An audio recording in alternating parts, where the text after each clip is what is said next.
ஓம் சாய்ராம். நல்லது நினைப்போம், நல்லது நடக்கும். ஸ்ரீ சாய்நாத ஸ்தவன மஞ்சரி. ஸ்ரீ கணேசாய நமக. எல்லாவற்றிற்கும் ஆதாரமானவனே, மயூரேச்சவரா, எல்லாவற்றிற்கும் சாட்சியாக விளங்குபவனே, கௌரியின் புதல்வனே, எண்ணங்களுக்கெல்லாம் அப்பாற்பட்டவனே, பெருத்த வயிறுடையவனே, ஸ்ரீ கணபதியே என்னை காத்தருள்வீர். நீ எல்லா பூதகணங்களுக்கும் முதல்வன், தலைவன். எனவே கணேசன் என அழைக்கப்படுகிறாய். நீ எல்லா சாஸ்திரங்களாலும் ஏற்றுக்கொள்ளப்பட்டவன். புனிதமான முகமுடைய பாலசந்திரனே, சாரதே, வாக்கின் தெய்வமே, நீ வார்த்தைகளுக்கெல்லாம் தலைவி, உலகின் உயிரோட்டத்தின் காரணகர்த்தாவே, நீ படைப்பாளிகளின் இறைவி, நீ எப்போதும் இத்தேசத்தின் அணிகலன், எங்கும் நிறைந்து இருக்கும் எல்லையில்லாத சக்தியே, உலகின் தாயே, உன்னை வணங்குகிறேன். பூரண முழுமையான பரபிரம்மே, மகான்களுக்கு பிரியமானவனே, பண்டரிநாதன் உருவில் வெளிப்பட்ட அவதாரமே, நீ அன்பு கடவுள், எல்லையற்ற கருணையுள்ளம் கொண்டவனே, பாண்டுரங்கா நரகரி. பொம்மலாட்டக்காரன் தன் கையிலுள்ள கயிற்றால் பொம்மைகளை ஆட்டுவிப்பது போல் பிரபஞ்சம் எங்கும் நிறைந்து நின்று உலகை ஆட்டுவிக்கும் ஒரு பொம்மலாட்டக்காரன். உன் மெய்ப்பொருளை உய்த்துணர அறிவியல் ஏடுகளும் புனித நூல்களும் இன்னமும் முயன்று கொண்டுதான் இருக்கின்றன. மெத்த படித்தவர்களுக்கு நீ வெளிப்பட்டதே இல்லை. சக்கரபாணியே, அத்தகைய அறிவற்றவர்கள் வெறும் வார்த்தை ஜாலங்களிலேதான் சிக்குண்டவர்கள். மகான்கள் மட்டுமே உன்னை உணர்வார்கள். மற்றவர்கள் குழப்பமடைந்து உள்ளார்கள். உனக்கு பக்தியோடு கூடிய சாஷ்டாங்க நமஸ்காரத்தை செய்கிறேன். 5 முகங்கள் கொண்ட சங்கரனே, மனித மண்டை ஓடுகளாலான மாலை அணிந்தவனே, நீலகண்டனே, திகம்பர ஓங்கார வடிவானவனே, பசுபதியே, எல்லா நேரங்களிலும் எவருடைய உதடுகள் உன் பெயரை உச்சரிக்கிறதோ அவர்களது உலகியல் துன்பங்கள் உடனடியாக நீங்கிவிடும். ஜடாமுடியை தரித்த சிவனே, உன் நாமத்தின் சக்தி அத்தகையது.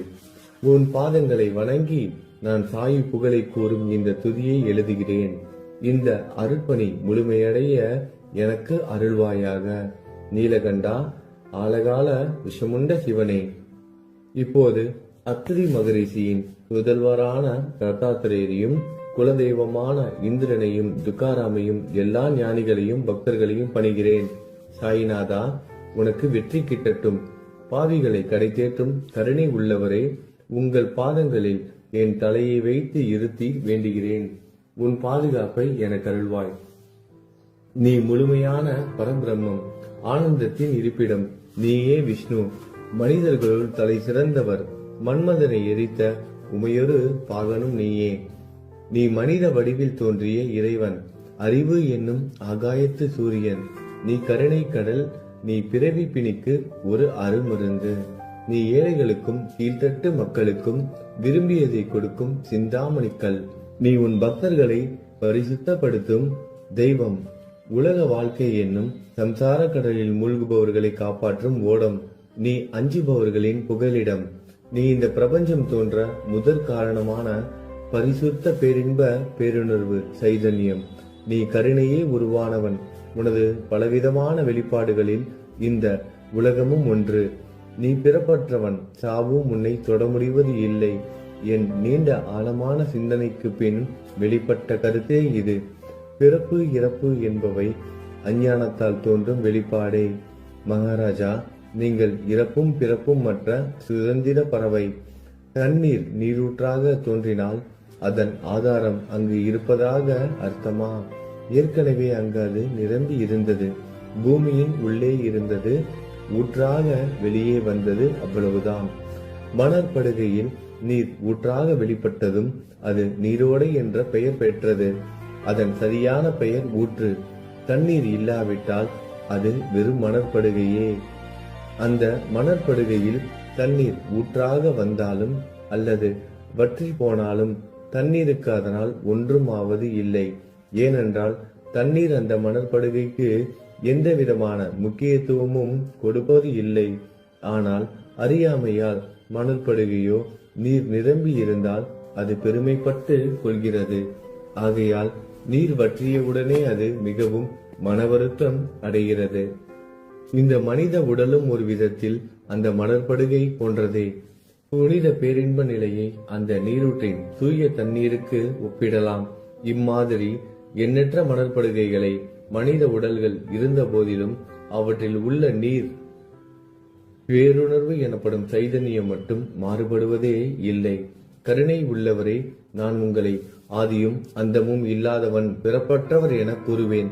அறியாமை என்னும் மலையை உடைக்க உதவும் இந்திரனின் கையில் இருக்கும் வஜ்ர ஆயுதம். இதுவரை இந்த பூமியில் எத்தனையோ எண்ணற்ற உயிரினங்கள் தோன்றி உள்ளன, இப்போதும் தோன்றிக் கொண்டுதான் இருக்கின்றன. வருங்காலத்தில் மேலும் எண்ணற்ற உருவங்கள் தோன்றதான் போகின்றன. அந்த ஒவ்வொரு தோற்றத்திற்கும் ஒரு தனி உருவமும் பெயரும் கிடைக்கும். இந்த உயிர்கள் ஒவ்வொன்றும் பெயராலும் தோற்றத்தாலும் மட்டுமே இவ்வுலகில் அடையாளம் காட்டப்படுகிறது. ஆகையால் அந்த சுத்த பேருணர்வு நிலையை நீ நான் என்று பிரித்து காட்டுவது சரியல்ல. ஏனென்றால் எது இரண்டாக தோன்ற முடியாதோ அதுவே உண்மையில் பரிசுத்த பேரின்ப பேருணர்வு சைதன்யம் எனப்படும். அது ஒன்றே அனைவரின் உள்ளும் ஆத்மா என்ற பெயரில் உள்ளது. மேலும் உண்மையை சொல்வதானால் அந்த ஒரே ஒரு சுத்த பேரின்ப பேருணர்வு நிலைதான் உலகம் முழுவதும் வியாபித்து இருக்கிறது. அப்படி இருக்கையில் நீ நான் என்ற வேற்றுமைகள் எவ்வாறு இருக்க முடியும்? நீருண்ட மேகத்தில் உள்ள நீரின் தன்மை உலகெங்கிலும் ஒன்றே. ஆனால் அது பூமியை அடைந்ததும் வெவ்வேறு தோற்றங்களை நதி, ஏரி, ஊற்று ஏற்கின்றன. கோதாவரி மணற்படுகையில் விழும் நீர் கோதாவரி நதி என்றழைக்கப்படும். அதே சமயம் கிணறு ஒன்றில் விழும் நீருக்கு அந்த சிறப்பு தகுதி கிடைப்பது இல்லை. கோதாவரி நதி மிகவும் புனிதமானது. நீங்கள் அதில் உள்ள நீரை போன்றவர். நாங்கள் குளம், குட்டை, சகதியில் உள்ள நீர் போன்றவர்கள். நம் இருவருக்கும் இடையே உள்ள வித்தியாசம் இதுதான். உங்கள் வாழ்வின் குறிக்கோளை அடைவதற்கு நாங்கள் உங்களிடம் வர வேண்டும். கூப்பிய கரங்களுடன் சரணடைய வேண்டும்.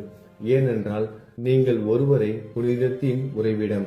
புனிதமடைந்த கோதாவரி நதி மணற்பரப்பில் மழை நீர் பாயத் தொடங்கும் பொழுது அந்த நீர் புனித தன்மையை அடையும். அதை வெறும் தண்ணீராக மட்டும் கருதினால் அந்த தண்ணீர் தான் எல்லா இடங்களிலும் இருக்கிறது. கோதாவரி நதி தீரம் முழுவதும் புனிதமாக கருதப்பட்டது. பூமியின் அந்த மணற்பகுதி அதன் புனித தன்மையை நிர்ணயம் செய்கிறது. தான் பழகும் மக்களின் தன்மைக்கேற்ப மக்கள் குணம் மாறுபடுகிறது. புனித ஆத்மாக்களின் சிறுகையால் அவர்களுடன் சேருபவர்களின் ஆத்மா ஒளிவிட தொடங்குகிறது. இல்லாவிட்டால் அது மாசுபட்டே இருக்கும். நீருண்ட மேகத்தில் நின்று கீழே விழுந்த நீரின் புனித தன்மையை எந்த பூமியின் பகுதி மாற்றவில்லையோ அந்த பகுதியை சாஸ்திரம் அறிந்தவர்கள் கோதாவரி என்று கூறுகிறார்கள். மற்ற பகுதியில் விழுந்த நீர் அந்த பகுதியில் உள்ள மண்ணின் குணத்தை ஏற்றுக்கொண்டது, புனித தன்மையை இழந்தது. மேகத்தில் இருந்த பொழுது பரிசுத்தமாக இருந்த நீர் அசுத்தமாகவும் கசப்பாகவும் உப்பாகவும் மாறிவிட்டது. 6 வித உட்பகைகளை அகற்றி காமம், கோபம், பேராசை, வெறுப்பு, அகங்காரம், பொறாமை புனித உடலெடுத்து வந்த குருதேவா தங்களை புனித மகான் என்று அழைப்பதே சால பொருந்தும். ஆகவே நீங்களே புனித கோதாவரி. நீங்கள் கூடம் போடப்பட்டதாலேயேதான் நான் உங்களை புனித கோதாவரியாக உருவகம் செய்கிறேன். இயங்கும் அத்தனை படைப்புகளிலும் நீங்கள் சிறப்புற முதன்மை பெறுகிறீர்கள். பிரம்மா உயிர்களை படைக்க ஆரம்பித்ததிலிருந்தே உலகம் தோன்றியது முதல் கோதாவரி நதி இருக்கிறது. நீர் நிறைந்து பாயும் அந்த நதியில் இன்று வரை தண்ணீர் வற்றியதே இல்லை. ராவணனின் எதிரியான ராமர் கோதாவரி நதியின் கரைக்கு வந்தபோது ஓடிக்கொண்டிருந்த தண்ணீர் இன்று வரை அதே இடத்தில் எப்படி இருக்க முடியும் என்று சற்றே யோசித்து பாருங்கள். கோதாவரி நதியின் மணற்படுக்கை மட்டும் அதேதான். தண்ணீர் கடலை சென்றடைந்து விட்டது. ஆனால் அந்த கோதாவரி நீர்ப்படுகையுடன் புனிதத்தன்மை மட்டும் என்றுமே மாறாமல் இன்று வரை அப்படியே உள்ளது. ஒவ்வொரு வருடமும் பழைய நீர் வெளியேறி புதிய நீர் அதற்குள் பாய்கிறது. உங்களுக்கு தெரிந்த வாழ்க்கை நீதிதான் அது. ஒரு நூற்றாண்டை ஒரு ஆண்டாக கணக்கிட்டால் அந்த நூற்றாண்டில் தோன்றிய முனிவர்கள் பாயும் நீரை போன்றவர்கள். அவர்களில் மிகப்பெரிய மகான்கள் அந்த நீரில் தோன்றும் அலைகள் போன்றவர்கள். இந்த புனித கோதாவரி நதியில் முந்தைய நூற்றாண்டுகளில் சனாதர், சனதர், சனந்தனர் போன்ற மகான்கள் வெள்ளமாக தோன்றினார்கள். பிறகு நாரதர், தும்ரு, துருவன், பிரகலாதன், மகாபலி சக்கரவர்த்தி, சபரி, அங்கதன், வாயுகுமாரனான அனுமான், விதுரர், கோபர்களும் கோபியர்களும் வெள்ளமாக தோன்றினர். இவ்வாறு இன்று வரை கடந்த நூற்றாண்டுகள் ஒவ்வொன்றிலும் ஒன்றன் பின் ஒன்றாக மகான்களாகிய வெள்ளம் தோன்றியது. அவற்றை எல்லாம் என்னால் ஞாபகப்படுத்தி கூற முடியவில்லை. சாய்நாதா, இந்த நூற்றாண்டில் 19ஆம் நூற்றாண்டு புனித கோதாவரி நதியில் சந்தேகத்திற்கு இடமில்லாமல் நீங்கள் வெள்ளமாக பாய்ந்தீர்கள். எனவே உமது தெய்வீகமான பாதங்களை வணங்குகிறேன் மகாராஜா. நான் செய்யும் தவறுகளை உங்கள் கவனத்தில் வைத்துக் கொள்ள வேண்டாம் என மன்றாடி கேட்டுக்கொள்கிறேன். நான் ஒரு எளியவன், அறியாதவன், தீய குணங்கள் கொண்ட மிகப்பெரிய பாவி. என்னை புறம் தள்ளி விடாதீர்கள், கைவிட்டு விடாதீர்கள். மட்டமான உலோகத்தையும் தங்கமாக மாற்றும் சக்தி கொண்ட ரசவாதக்கல் இரும்பினுடைய இயற்கையான தன்மைகளை பொருட்படுத்துவது இல்லை. கோதாவரி நதி தன்னுள் கலக்கும் சிறு ஓடைகளை திருப்பி அனுப்புவது இல்லை. அநேக தீய குணங்களை என்னுள் கொண்டவன் நான். உங்களது கருணை மிகுந்த பார்வையால் அவற்றை சடுதியில் அழித்து விடுங்கள். இது மட்டும்தான் உங்கள் அடிமையான தாசனேவின் வேண்டுகோள். ரசவாத கல்லின் தொடர்பு ஏற்பட்டும் இரும்பின் இயற்கை தன்மைகள் அளிக்கப்படாவிட்டால் குருதேவா, அது ரசவாத கல்லின் பெருமைக்கு இழுக்கு அல்லவா? என்னை பாவியாகவே இருக்கும்படி விட்டு விடாதீர்கள். தங்களை குறைவாக மதிப்பிட்டுக் கொள்ளாதீர்கள். நீங்கள் ரசவாத கல், நான் இரும்பு. எனக்கு ஏற்படும் இழிவுகள் தங்களுக்கு ஏற்படும் இழிவுகள் அல்லவா? ஒரு குழந்தை தவறு செய்து கொண்டேதான் இருக்கிறது. ஆனால் அதற்காக தாயார் கோபமடைவது இல்லை. இதை தாங்கள் நினைவில் வைத்துக் கொண்டு எனக்கு உங்கள் அருள் ஆசிகளை தாருங்கள். சத்குரு சாய்நாதா, நீங்கள் எனது கற்பக விருட்சம், சம்சார கடலை கடக்க உதவும் கப்பல். சந்தேகத்திற்கு இடமின்றி நீங்கள் ஒருவர் மட்டுமே என்னை கடை தேற்ற முடியும். நீங்கள் எனக்கு காமதேனுவாகிய பசு. நீங்கள் சிந்தாமணிக்கல், ஞானவானில் சூரியன் தாங்கள். நீங்கள் நற்பண்புகளின் சுரங்கம், சொர்க்கத்திற்கு ஏறி செல்ல உதவும் ஏணி நீங்கள். புனித செயல்களின் நிறைகள் நிறைய கொண்டவரை, பரிசுத்தமானவரை, சாந்தி மற்றும் பேரின்பத்தின் மொத்த உருவமே, இரண்டாக இல்லாதவரை, வேறுபாடு இல்லாதவரை, அறிவு கடவுளே, குறைகளற்ற முழுமையான அறிவாக உருவெடுத்தவரே, மனிதர்களில் உன்னதமானவரே, சாந்தி மற்றும் மன்னிப்பதின் உறைவிடமே, பக்தர்களின் அடைக்கலமே, என்னை ஆசீர்வதியுங்கள், என்னை ஆசீர்வதியுங்கள். சத்குரு மச்சீந்திரநாதர். கலியுகம் ஆரம்பித்தவுடன் மகாவிஷ்ணுவால் உலகம் உய்ய அனுப்பப்பட்ட 9 நாதர்களில் ஒருவர் நீயே. சிவன் நெற்றிக்கண்ணை திறந்தவுடன் அந்த அக்னியில் தோன்றிய மகாத்மா ஜாலந்தரும் நீயே. நீங்கள் மகாராஷ்டிராவில் தோன்றி பக்தி மார்க்கத்தை பரப்பிய ஞானிகள் நிவர்த்திநாதர், ஞானேஸ்வரர், கபீர்தாசர், ஷேக் முகமது, ஏகநாதர். நீங்கள் போதவா தத்தகுருவின் குரு நீங்களே. பண்டரிநாதரின் அடியவர் சாவதா மாலி. நீங்கள் உண்மையில் ஆஞ்சநேயரின் மறு அவதாரம் ராமதாசர். நீங்கள் மகாராஷ்டிர ஞானி பாண்டுரங்கன் மீது அபகங்கள் என்னும் கீர்த்தனை நிறைய இயற்றிய துகாராம். சாயிநாதா, நீங்கள் முஸ்லிம் ஞானி ராம பக்தர். நீங்கள் தத்தாத்திரேயரின் மறு அவதாரம் மாணிக் பிரபு. உங்களது இன்றைய அவதாரம் தோற்றம் மற்றும் உங்களுடைய எண்ணற்ற தன்மைகளை புரிந்து கொள்ள உண்மையில் கடினமாக இருக்கிறது. உங்களது ஜாதி குலம் பற்றிய எதையும் நீங்கள் எவருக்கும் வெளிப்படுத்தியது இல்லை. சிலர் உங்களை முஸ்லீம் என்கிறார்கள், சிலர் உங்களை பிராமணர் என்கிறார்கள். கிருஷ்ணரை போன்று எண்ணற்ற தெய்வீக லீலைகளை செய்வதெல்லாம் உங்களுக்கு ஒரு விளையாட்டு. ஸ்ரீ கிருஷ்ண பரமாத்மாவை பார்த்து உயிர்த்துணர்ந்த பல்வேறு மக்கள் பலவிதமான பெயர்களிட்டு அவரை அழைத்தனர். சிலர் அவரை யதுகுலத்தின் அணிகலன் என்றார்கள். சிலர் அவரை மாடுகள் மேய்க்கும் இடையன் என்றனர். யசோதை அவரை பச்சிலம் குழந்தை என்றாள். கிருஷ்ணனின் மாமனாகிய கம்சன் அவரை மகா காலன், உயிரை குடிக்கும் யமன் என்றான். அர்ஜுனன் அவரை எங்கும் நீக்கமர நிறைந்துள்ளவர் என்றான். அவ்வாறே குருநாதா, ஒவ்வொரு மனிதனின் மனநிலைக்கு ஏற்ப, அவரவர் எண்ணங்களுக்கு ஏற்ப உங்களுக்கு பெயர்களை சூட்டினார்கள். மசூதி நீங்கள் வாழும் இருப்பிடம். உங்கள் காதுகள் குத்தப்படவில்லை. இந்து மத வழக்கப்படி காதுகள் குத்தப்பட வேண்டும். பாத்தியா ஓதுவதை பார்த்து நீங்கள் முஸ்லிம் என்று கூறுவது பொருத்தமானதே. கருணாமூர்த்தியே, அதேபோல் நீங்கள் அக்னியை வழிபடுவதை பார்த்து நீங்கள் ஒரு இந்து என்று முடிவு செய்யப்பட்டது. இந்த வெளிப்புற வித்தியாசங்களை வீண் விவாதம் செய்யும் எண்ணம் கொண்டவர்களே விரும்புவார்கள். உண்மையான ஞானத்தில் ஆர்வம் கொண்டவர்கள் இந்த வெளிப்புற வேறுபாடுகளுக்கு முக்கியத்துவம் தரமாட்டார்கள். நீங்கள் பிரம்மத்தின் நிலையில் இருக்கிறீர்கள். ஜாதி குலம் போன்றவை உங்களுக்கு முக்கியம் இல்லை. நீங்கள் எல்லோருக்கும் மேலான உயர்ந்த குருவாகவும் இந்த பிரபஞ்சத்தை படைத்தவராகவும் இருக்கிறீர்கள்.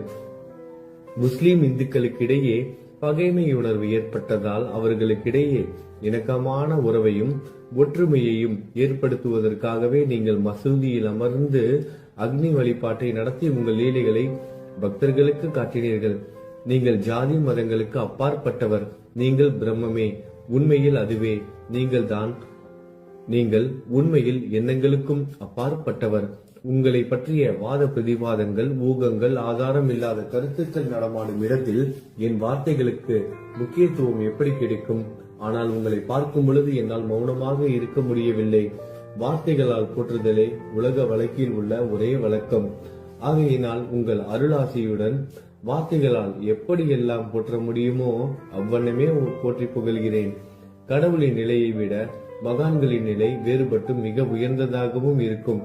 மகான்களின் அருகில் நான் எனது போன்ற எண்ணங்களுக்கு இடமே இல்லை. கடவுளை வெறுத்ததால் இரணியகசிபுவும் ராவணனும் கொல்லப்பட்டனர். மகான்கள் கைகளால் இத்தகைய துசம்பவங்கள் ஏற்பட்டதே இல்லை. அரசன் கோபிசந்தன் முனிவர் ஜாலந்தரை சாணக்குவியலுக்குள் புதைத்தான். ஆனால் அந்த நிலையிலும் அரசரின் அந்த செயலுக்காக அந்த முனிவர் வருத்தப்படவே இல்லை. அரசரின் அந்த செயலுக்கு நேர்மாறாக அந்த அரசனை சம்சார சூழலில் இருந்து விடுவித்து அவனை முக்தியடைய செய்தார். மகான்களின் சக்தி இப்படிப்பட்டதே. அவற்றை விவரித்து கூற முடியாது. மகான்கள் சூரியனை போன்றவர்கள். அவர்கள் கருணை ஒளிவிட்டு பிரகாசிக்க கூடியது. மகான்கள் சந்திரனை போல் இதயத்திற்கு ஆறுதல் கொடுப்பவர்கள். சந்திரனின் மென்மையான ஒளிக்கதிர்கள் போல் அவர்களது அருள் ஒளி வீசும். மகான்கள் இதமளிக்கும் கஸ்தூரி போன்றவர்கள். அவர்கள் அருள் அதன் நறுமணம் போன்றது. மகான்கள் சாறு நிரம்பிய கரும்பு போன்றவர்கள். அவர்களின் அருள் அந்த கரும்பு சாற்றினை போல் இனிப்பானது. நிச்சயமாக மகான்கள் நல்லவர்களிடமும் தீயவர்களிடமும் ஒரே விதமாக நடந்து கொள்கின்றனர். அதற்கும் மேலாக பாவிகளிடம் அவர்கள் காட்டும் அன்பு அளவிட முடியாதது. கோதாவரி நதியில் அழுக்கடைந்த துணிகளை சுத்தம் செய்யப்பட வேண்டி வருகின்றன. சுத்தமான துணிகள் கோதாவரி நதி நின்று வெகு தூரத்தில் பெட்டியிலேயே தங்கிவிடுகின்றன. பெட்டியில் வைக்கப்பட்டிருந்த அந்த துணியும் ஒரே ஒரு முறை கோதாவரி மணற்படுகைக்கு நன்றாக துவைப்பதற்காக வந்ததுதான். இந்த ஊமையில் பெட்டிதான் வைகுண்டம், நீங்களே கோதாவரி. கோதாவரி நதிக்கரையே நம்பிக்கை. எல்லா உயிரினங்களும் துணிகள். 6 விதமான மன விகாரங்களே அவற்றை பற்றியுள்ள அழுக்கு. அவை காமம், கோபம், கஞ்சுத்தனம், மதம், பொறாமை, மோகம் என்பவையே. தங்கள் பாதார விந்தங்களை வணங்குவதை கோதாவரியில் செய்யப்படும் புனித குளியல் எல்லா பாவங்களையும் மன அழுக்குகள் போக்கி சமத்தரே எங்களை சுத்தப்படுத்தும். சம்சார வாழ்க்கையில் உழலும் மக்களாகிய நாங்கள் மேலும் மேலும் பாவம் செய்கிறவர்களாக இருக்கிறோம். எனவே மகான்களின் தரிசனம் பெறுவதற்கு நாங்கள் தகுதியுடையவர்கள் ஆகிறோம். கோதாவரி நதியில் தண்ணீர் நிரம்பி உள்ளது. படித்துறையில் துவைப்பதற்காக துணிகள் வருகின்றன. அவை துவைக்கப்பட்டு சுத்தப்படுத்தப்படாவிட்டால் அது கோதாவரி நதிக்கல்லவா இலக்கை தேடி தரும். நீங்கள் அடர்ந்த இலைகளுடன் கூடிய நிழலையும் குளிர்ச்சியையும் தரும் மரம். உண்மையில் நாங்கள் வழிபோக்கர்கள். எங்களை 3 வித துக்கங்கள், இயற்கை இடர்பாடுகளால் வரும் துன்பங்கள், நமது உடலுக்கு வரும் நோய் நொடிகள், அஞ்ஞானத்தால் நிரம்பிவிடும் பாவ மூட்டை எனப்படுவையில் சுட்டரிக்கின்றன. கருணாமூர்த்தியே, அந்த சுட்டரிக்கும் 3 வித தாபங்களின் வெப்பத்திலிருந்து எங்களை காப்பாற்றும். தங்கள் அன்பு மிகுந்த கருணை என்னும் குளிர் நிழல் இந்த சம்சாரம் என்னும் வாழ்க்கை கடலை கடக்க உதவும் தன்மை கொண்டது. மரத்தின் அடியில் அமர்ந்தும் ஒருவன் சூரியனின் சுட்டரிக்கும் வெப்பத்தை உணர்ந்தால் அந்த மரத்தை நிழல் தரும் மரம் என்று கூற முடியுமா? பாருங்கள், உங்கள் அருளின்றி இந்த உலகில் நல்லது என்பது ஏற்படுவது இல்லை. எனவே தர்மத்தை நிலைநிறுத்துவதற்காக சேஷசாயி பாம்பு படுக்கையில் இருப்பவனே அர்ஜுனனுக்கு நண்பனாக, வழிகாட்டியாக மற்றும் ஆன்மீகவாதியாக மாறினார். சுக்ரீவனின் அன்பினாலேயே விபீடனன் அரசன் ராமனின் நட்பை பெற்றான். ஸ்ரீ ஹரியும் மகான்கள் மூலமாகத்தான் பெருமை பெற்றார். பிரம்மம் உருவமற்றது. எனவே வேதங்களால் அதை வர்ணிக்க முடியவில்லை. பூமியில் அதை மனித உருவில் தோன்ற வைத்து மகான்கள் அதன் உருவமற்ற தன்மையை மாற்றினர். தாமாஜி என்ற பக்தருக்காக பாண்டுரங்கனை ஒரு தாழ்த்தப்பட்ட குலத்தில் பிறக்க வைத்தார். சோகமேளா என்ற பக்தருக்காக உலகின் தெய்வமாகிய இறைவனை இறந்த எருமைகளின் உயிரற்ற உடல்களை எடுக்க வைத்தார். மகான்களின் பெருமையை உணர்ந்த இறைவன் தண்ணீர் சுமந்து உழைத்தார். உண்மையில் மகான்கள் எல்லாவற்றையும் தாங்கும் சக்தியும் சச்சிதானந்த பிரபுவும் ஆகிய இறைவனின் எஜமானர்களே. இதற்கு மேலும் சொல்வதற்கு ஏதும் இல்லை. நீங்களே என் தாயும் தந்தையும். ஷீரடி கிராமத்தில் வசிக்கும் சத்குரு சாயிநாதா பாபா, உங்கள் லீலைகளை எவர் ஒருவராலும் உண்மையிலேயே முழுமையாக புரிந்து கொள்ள முடியாது என்கிற போது சாதாரண மனிதனாகிய நான் எவ்வாறு அவற்றை விளக்க முடியும் என்று கூறுங்கள். எல்லா உயிரினங்களையும் காப்பாற்ற நீங்கள் ஷீரடிக்கு வந்திருக்கிறீர்கள். மண் அகல் விளக்குகளில் வெறும் தண்ணீரை ஊற்றி அவற்றை எரிய வைத்தீர்கள்.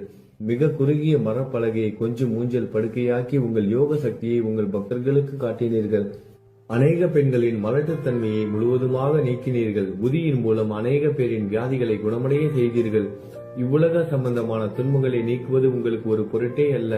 யானை ஒன்று எறும்பை சுமையாக கருதுமா? குருராயா, இப்பொழுது இந்த எளியவன் பால் கருணை காட்டுங்கள். உங்கள் பாதங்களில் சரணடைந்து விட்டேன். என்னை திருப்பி அனுப்பி புறம் தள்ளி விடாதீர்கள். மகாராஜ், நீங்கள் அரசர்களுக்கெல்லாம் அரசன். நீங்கள் குபேரனை விட செல்வம் அடைந்தவர். நிச்சயமாக தன்னிகரற்ற வைத்தியர். உங்களை விட மேலானவர் எவரும் இல்லை. மற்ற கடவுள்களை வணங்குவதற்கு தனித்தனியாக பூஜை பொருட்களும் வழிபாட்டு முறைகளும் உள்ளன. ஆனால் உங்களை வணங்குவதற்கு தகுதியான பொருட்களே இந்த உலகில் இல்லை. சூரியனின் ராஜ்யத்தில் தீபாவளி பண்டிகையை கொண்டாடுவது என்றால் எவ்விதமான பொருட்களை கொண்டு அதை கொண்டாடுவோம்? சமுத்திரத்தின் தாகத்தை தணிக்க பூமியில் போதுமான தண்ணீர் கிடைக்காது. நெருப்பை சூடாக்குவதற்கு எங்கிருந்து அக்னியை கொண்டு வருவது? ஸ்ரீ சமர்த்த குருராயா, பூஜை செய்ய உதவும் பொருட்கள் யாவற்றிலும் இருப்பது உன் ஆத்மாவே. ஆரம்பம் முதலே அவை உன் ஒரு பகுதியே. மேலே கூறப்பட்டவை எல்லாம் தத்துவார்த்த ரீதியில் கூறப்பட்டவையே, எனக்கு ஏற்பட்ட அடிப்படையில் கூறப்பட்டவை அல்ல. அனுபவங்கள் இன்றி கூறப்படும் வார்த்தை ஜாலங்கள் வீணே. சம்பிரதாய சடங்குகளின்படி உங்களுக்கு பூஜை செய்ய வேண்டும் என்றால் அதனை செய்வதற்கு தேவையான பூஜை சாமான்கள் என்னிடத்தில் இல்லை என் குருநாதா. கருணையுடையவரை, அடிக்கடி என் கற்பனை திறனின் அடிப்படையில் உங்களுக்கு நான் வழிபாடு செய்கிறேன். அந்த வழிபாட்டை இந்த அடிமையிடமிருந்து ஏற்றுக்கொள்ளுங்கள். இப்போது என் அன்பு கண்ணீரால் உங்கள் கால்களை கழுவுகிறேன். உண்மையான பக்தி என்னும் சந்தனத்தை அரைத்து தாந்தாக்கி உமக்கு இடுகிறேன். அழகிய வார்த்தைகளால் எழுதப்பட்ட இந்த துதி என்னும் கம்னியை உமக்கு அணிவிக்கிறேன். இந்த புகழ் மாலையை உங்கள் கழுத்தை சுற்றி அணிவிக்கிறேன். என் கெட்ட குணங்களை தூபமாக்கி உமக்கு முன் எரிய விடுகிறேன். தீய குணங்களின் கூட்டு பொருளே ஆனாலும் அது எரியும் போது அதிலிருந்து தீய வாசனை எழுவது இல்லை.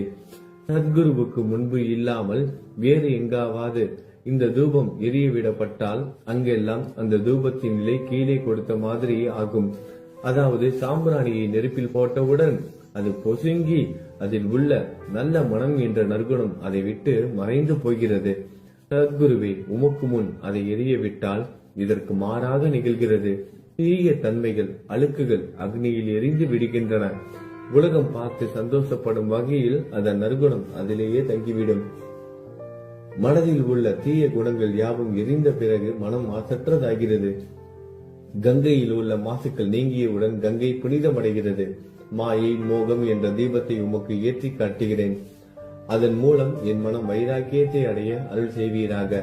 குருராயா, பரிசுத்தமான நம்பிக்கை என்ற சிம்மாசனத்தை நீங்கள் என்னுள் அமர்வதற்கு ஆசனமாக உமக்கு தருகிறேன். அதை பெற்றுக்கொண்டு எனது பக்தி என்ற நைவேத்தியத்தை ஏற்றுக்கொள்ளுங்கள். பக்தி என்ற நைவேத்தியத்தை ஏற்றுக்கொண்டு அதன் சாரத்தை எனக்கு கொடுப்பீராக. ஏனெனில் நான் உமது பால்குடி மாறாத பச்சிலம் குழந்தை. உங்கள் அருட்பாலில் எனக்கு உரிமை உண்டு. எனது மனதையே உமக்கு தட்சணையாக கொடுக்கிறேன். ஆகையால் நான் செய்யும் காரியங்கள் யாவற்றிலும் நான் செய்பவன் என்று உரிமை கொண்டாட முடியாது. ஏனென்றால் நினைக்கும் மனதை தான் உமக்கு அர்ப்பணித்து விட்டேனே.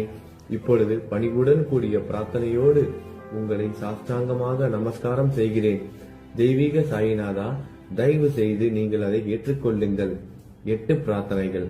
சாயிநாதா, சாந்தமான மனமுடையவரே, அறிவின் சிகரமே, அன்புள்ளம் கொண்டவரே, கருணை கடலே, உண்மையின் உறைவிடமே, மாயை என்னும் இருளை அகற்றுபவரே, ஜாதி மதங்களுக்கு அப்பாற்பட்ட துறவியே, எங்களின் புரிந்து கொள்ளும் திறமைக்கும் அப்பாற்பட்டவரே, அன்பின் இருப்பிடமே, ஷீரடி நாதா, என்னை காப்பாற்றும். ஞான சூரியனே, ஞானத்தை அளிப்பவரே, எல்லாவித நல்ல செயல்களையும் செய்பவரே, பக்தர்களின் மனங்களில் ஒளிரும் பரமஹம்சரே, தங்களை சரணடைந்தவர்களை காப்பவரே, படைக்கும் தொழில் புரியும் பிரம்மாவே நீங்கள், காக்கும் கடவுள் விஷ்ணுவே நீங்கள், 3 உலகங்களையும், பூவுலகம், சொர்க்கம், நரகம், கடைசியில் லயமடைய செய்யும் ருத்திரனும் சிவனும் நீங்களே. நீங்கள் இல்லாத இடமே இந்த பூமியிலேது. எல்லாம் அறிந்த இறைவன் நீங்கள். எங்கள் அனைவரின் இதயங்களிலும் வசிப்பவரும் நீங்களே. எனது எல்லா குற்றங்களையும் மன்னிக்க வேண்டும் என வேண்டி கேட்டுக்கொள்கிறேன். அலை அலைகளாக வரும் சந்தேகங்களையும் மனமயக்கங்களையும் போக்குவீராகுக. நீங்கள் பசு, நான் புதிதாக பிறந்த இளம் கன்று. நீங்கள் சந்திரன், நான் சந்திர காந்தக்கல். தங்கள் பாதங்கள் கங்கை நதி, புண்ணியத்தை தருவதால் பணிவுடன் இந்த அடிமை உங்களுக்கு தலை வணங்குகிறேன். உங்கள் கைகளை என் தலை மீது வைத்து ஆசி கூறுங்கள். கவலைகளும் துன்பங்களும் பறந்தோடட்டும். நான் உங்கள் அடிமை. இந்த 8 துதிகளையும் கூறி நான் உங்களை சாஷ்டாங்கமாக நமஸ்கரிக்கிறேன். எனது பாவங்கள், துயரங்கள், ஏழ்மை யாவும் உடனடியாக விலகட்டும். நீங்கள் பசு, நான் கன்று குட்டி. நீங்கள் தாய், நான் உங்கள் குழந்தை. என் மீது கடுமை காட்டாதீர்கள். நீங்கள் மேற்கு தொடர்ச்சி மலைப்பகுதி மலையகிரியில் உள்ள சந்தனம், நான் முள் அடர்ந்த புதர். நீங்கள் புனிதமான கோதாவரி நீர், நானோ பெரும் பாவி. குருநாதா, உங்கள் தரிசனம் கிடைத்த பிறகும் என்னிடம் உள்ள கெட்ட குணங்கள் என்ற அழுக்கு என் மனதிலேயே தங்கி இருக்குமானால் உங்களை சந்தனம் என்று யார் கூறுவார்கள்? கஸ்தூரியின் அருகாமையில் உள்ள மண்ணும் உயர்வாக போற்றப்படுகிறது. மலரின் தொடர்பினால் தானே அதன் நாரும் தலையில் உயர்ந்த இடத்தை பிடிக்கிறது. மலரால் மனம் பெற்ற நாற்போல் மகான்களும் அப்படிப்பட்டவர்களே. அவர்களுடன் தொடர்புடைய எந்த பொருளும் மிகவும் உயர்வாக மதிக்கப்படுகிறது. சிவபெருமான் விபூதி, லங்கோடு, நந்தி ஆகியவற்றை ஏற்றுக்கொண்டதால் 8 திக்குகளிலும் அந்த பொருட்கள் புகழப் பெறுகின்றன. இடையர்களை மகிழ்விப்பதற்காக யமுனை நதிக்கரையில் உள்ள பிருந்தாவனத்தில் உலகிற்கெல்லாம் இறைவன் தகிகாலா உரியடி விளையாட்டு என்ற விளையாட்டை விளையாடினான். அதுவும் அறிவுடையோர் மத்தியில் ஏற்றுக்கொள்ளப்பட்டது. ஆகவே நான் பாவியான போதிலும் உங்கள் சேவையில் ஈடுபட்டு உள்ளேன். குருநாதரே, என் நிலைமையை பற்றி மனதில் எண்ணி பாரும். குருநாதா, லௌகீக உலகிலோ அல்லது ஆன்மீக வழியிலோ எந்த விஷயங்கள் எல்லாம் எனக்கு சந்தோஷத்தை கொடுக்கும் என என் மனம் சந்தேகம் இல்லாமல் நம்புகிறதோ அவற்றை எல்லாம் நீங்கள் எனக்கு அளித்தருள வேண்டும். உமது கருணையால் இந்த மாதிரி செய்துவிடும். எனது மனதை அடக்கி விடுங்கள். சமுத்திரங்கள் எல்லாம் தித்திப்பாக மாறினால் பிறகு அவை உப்பு கரிக்குமே என்ற பயம் தோன்றாதே. சமுத்திரத்தை தித்திப்பாக்கும் சக்தி உங்களுக்கு உண்டு. ஆகையால் தான் எனது இந்த வேண்டுகோள். தயவு செய்து இந்த வேண்டுகோளை நிறைவேற்றும். என்னிடம் என்னென்ன குறைகள் உண்டோ அவை அனைத்தும் உங்களுடையதே. ஆத்ம ஞானம் பெற்றவர்களில் முதலிடத்தில் உள்ள உங்களிடம் குறை என்பதை பொருந்தாதே. இப்போது இதற்கு மேலும் நான் ஏன் அதிகம் பேச வேண்டும்? நீங்கள் தான் எனது ஒரே அடைக்கலம். தாயின் இடுப்பில் உள்ள குழந்தை இயல்பாகவே பயமற்று இருக்கும். மகாராஜ், இந்த துதியை எவரவர்கள் அன்புடன் படிக்கிறார்களோ அவர்கள் ஒவ்வொருவரின் ஆசைகளை தயவு செய்து நிறைவேற்றும். இந்த துதியை படிப்பவர்களின் 3 வித தாபங்களையும், இயற்கை இடர்பாடுகளில் வரும் துன்பங்கள், நமது உடலுக்கு வரும் நோய் நொடிகள், அஞ்ஞானத்தால் நிரம்பிவிடும் பாவம் மூட்டை 1 ஆண்டிற்குள் விலகிவிடும் என்பதை இந்த துதிக்கு உங்களது ஆசையாக என்றென்றும் நிரந்தரமாக இருக்கட்டும். குளித்து முடித்துவிட்டு மனதில் முழுமையான நம்பிக்கையுடன் தொடர்ந்து இந்த துதியை பாராயணம் செய்ய வேண்டும். அப்படி முடியாவிட்டால் வாரம் வாரம் வியாழன் தோறும் சத்குருவை வணங்கி அவர் உருவை தியானம் செய்து கொண்டு இந்த துதியை பாராயணம் செய்யுங்கள். இதுவும் கூட முடியாவிட்டால் மாதம் மாதம் வரும் 2 ஏகாதசி தினங்களில் இந்த துதியை பாராயணம் செய்யுங்கள். இது ஏற்படுத்தும் விளைவுகளை பார்த்து அதிசயப்படுவீர்கள். குருமூர்த்தியான சாயிநாதர் இந்த துதியை பாராயணம் செய்பவர்களுக்கு இவ்வுலகியல் ஆசைகளை முழுமையாக உடனடியாக நிறைவேற்றுவார். இந்த துதியை திரும்ப திரும்ப பாராயணம் செய்வதால் முட்டாள்கள் கூர்மையான புத்தியை அடைவார்கள். யாராவது வாழ்நாளாவது குறைவானதாக இருப்பின் இந்த துதியை அவர்கள் படிப்பதால் 100 ஆண்டு காலம் வாழ்வார்கள். இந்த துதியை தொடர்ந்து பாராயணம் செய்து வந்தால், செல்வம் குறைவாக இருந்தால், ஏழையாக இருந்தால், செல்வத்தின் அதிபதி குபேரன் அவர்கள் வீட்டிற்கு வந்து தங்கி அவர்களுக்கு ஏவல் புரிவான். இது சத்தியம், இது சத்தியம், இது சத்தியம் என 3 முறை கூறுகிறேன். குழந்தை செல்வம் இல்லாதவர்கள் இந்த துதியை தொடர்ந்து படித்து வந்தால் குழந்தை செல்வம் பெறுவர்.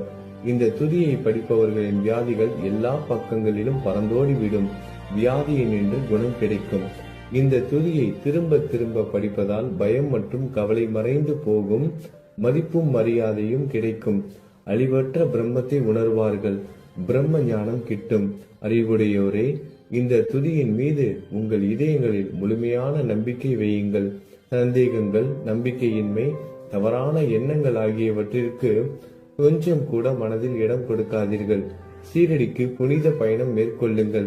பாபாவின் தாமரை பாதங்களை மனதில் நிறுத்துங்கள். அவர் அனாதைகளின் உறவினர், பக்தர்களின் விருப்பங்களை நிறைவேற்றும் கற்பகத்தரு. பாபாவால் உணர்வூட்டப்பட்டு இந்த துதியை நான் இயற்றினேன்.